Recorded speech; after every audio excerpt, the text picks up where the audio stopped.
Assalamualaikum teachers. My name is Ruxana.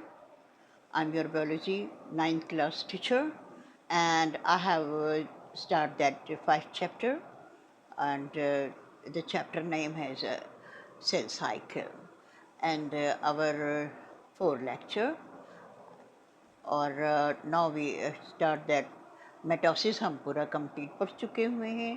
अब हमने meiosis शुरू किया हुआ है। आपको मालूम है अब हम इसके फेजेस ऑफ मेयोसिस भी पढ़ेंगे। पहले हमने सारे में मेयोसिस की जो है वो डेफिनेशन या तारीफ़ पढ़ी है और इसमें हमने आपको बताया भी था कि एक यहाँ के साइंटिस्ट हैं ऑस्कर हेरिंग 1876 यानी कि 1876 में उन्होंने बताया था कि मेयोसिस भी एक ऐसा ही अमल है जो कि सेल को तकसीम करने में काम आता है। हमने जो पहले मेटोसिस पढ़ा था वो भी क्या था, वो भी तकसीम सेल की थी, तो ये भी सेल की तकसीम ही होगी। लेकिन इसमें क्या होगा कि पेरेंट्स का 4 हैप्लॉइड में तकसीम हो जाना होता है, यानी कि पेरेंट का एक सेल जो सा है वो, देखिए पेरेंट्स का एक सेल मेल की तरफ से और एक सेल किसकी तरफ से, फीमेल की तरफ से। मेल और फीमेल के जो पेरेंट बनेंगे तो आपस में क्या हो जाएंगे, 4 हैप्लॉइड में तकसीम हो जाएंगे, यानी कि 4 डॉटर सेल में तकसीम होंगे। अच्छा जी, अब इसके जब हम सारी इन तकसीमों में से, जैसे मेटोसिस में हमने किया था, जीवन किया था और उसके बाद हमने सिनेप्सिस किया था, यानी कि इंटरफेस किया था। सबसे बड़ा उसका कौन सा था, इंटरफेस। इंटरफेस में से गुजारने के बाद हम इसके G1 G2 और सिनेप्सिस वगैरह से गुजरने के बाद हम मेयोसिस का अमल भी उसी तरह ही करेंगे। ये नहीं कि हम मेयोसिस का अमल जो है वो किसी और तरह से करेंगे जब तक ये सारा नहीं होगा। अच्छा, अब ये बता दें कि मेयोसिस आपको पहले ही बता चुके हैं, मेयोसिस 1 एंड मेयोसिस 2 है, और जिस तरह हम इसके बीच में से गुजरते जाएंगे स्टेप बाय स्टेप उसके बारे में तफसील से पढ़ते जाएंगे। लेकिन इसका जो M1 का मेन मकसद है वो क्या है, रिडक्शन ऑफ आपके जो से हैं, इसमें रिडक्शन जो से हैं आपके क्रोमोसोम्स की होगी। जो रिडक्शन जो होगी क्रोमोसोम की, यानी कि क्रोमोसोम हाफ जो कहे जाएंगे या आधे कहे जाएंगे, या तो वो उस वक़्त उसको हम मेयोसिस 1 में से गुजार रहे होंगे। अच्छा, इसके बाद हम लोग जिस वक़्त इसके प्रोफेज़ वगैरह पढ़ेंगे तो इसके बीच में हम अपने फ़ेज़ 1 फ़ेज़ 2 वगैरह के सारे उसी तरह ही पढ़ेंगे जैसे हमने मेटोसिस में पढ़े थे। और इसके बीच में चेंज जो आएगी वो इसके होमोलोगस और एक्सचेंज ऑफ, वो आपको बताते हैं प्रोफेज़ 1 जिसको हम पढ़ने लगेंगे तो उसके बीच में से हम मेयोसिस के जो पढ़ेंगे थोड़ा सा मुख्तलिफ आ जाएगा। वो किस तरह आ जाएगा, प्रोफेज़ 1 जिसको पढ़ेंगे तो उसके बीच में सिनेप्सिस भी आएंगे, बाइवलेंट आएगा, टेट्रिड आएगा, क्रॉस ओवर होगा और क्रासमेटा होगा, यानी कि ये सारे जो चीज़ें इसके साथ होंगी।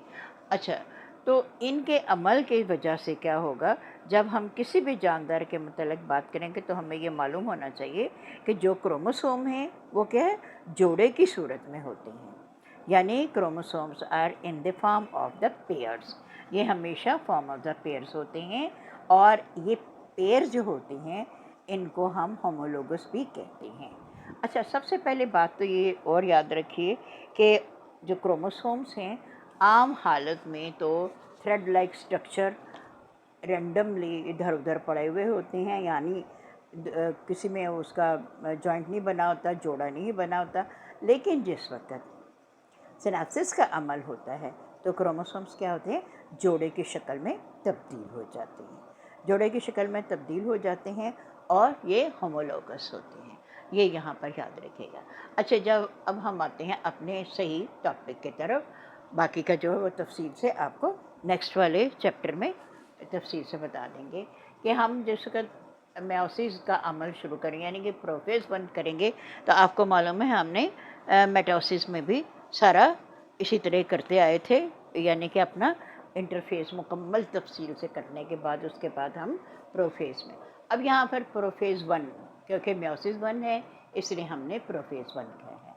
इसमें जो चेंजेस आ रही हैं वो आप इसमें से देख लीजिए।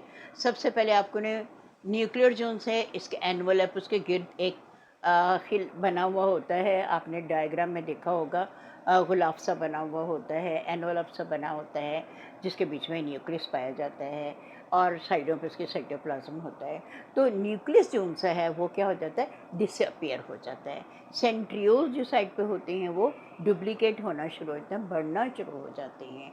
और न्यूक्लियस एक छोटा सा बारीक सा न्यूक्लियस के सेंटर में मौजूद होता है, वो भी गायब हो जाए, यानी कि न्यूक्लियस भी आपका ख़त्म हो जाता है और उसका एनवलप भी ख़त्म हो जाता है। तो उसके बीच में कौन सी चीज़ें जो सी इंक्रीज़ होने शुरू हो जाती हैं, क्रोमोसोम्स जो सी हैं वो अपना चेंजिंग करने लगती हैं। यानी क्रोमेटिन, यानी कि एक क्रोमेटिन जो होता है चेंज हो जाएगा क्रोमोसोम में। यानी आप एक धागा जो होता है, एक धागा वो ज़्यादा धागों में तब्दील हो जाता है, 2 धागों में तब्दील हो जाता है।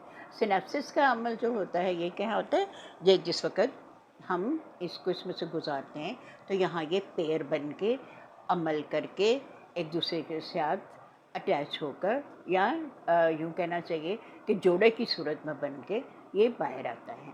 अच्छा, क्रॉस ओवर का मतलब ये है कि जैसे कि ये जोड़े की शक्ल में बने हुए होते हैं, हमने पहले ही आपको बताया कि यहाँ के ये होमोलोगस हैं और यहाँ पर जो जोड़े होंगे किसके होंगे, मेल एंड फीमेल। मेल और फीमेल की तरफ से जोड़े आएंगे, मैं तफसील से आपको अगले में बता दूंगी। जोड़े जिस वक्त बनेंगे आपस में तो उनके बीच में सिस्टर सेल भी होंगे, नॉन सिस्टर सेल भी होंगे, और जो जिसमें क्या कहते हैं, जेनेटिक मटेरियल भी मौजूद होगा।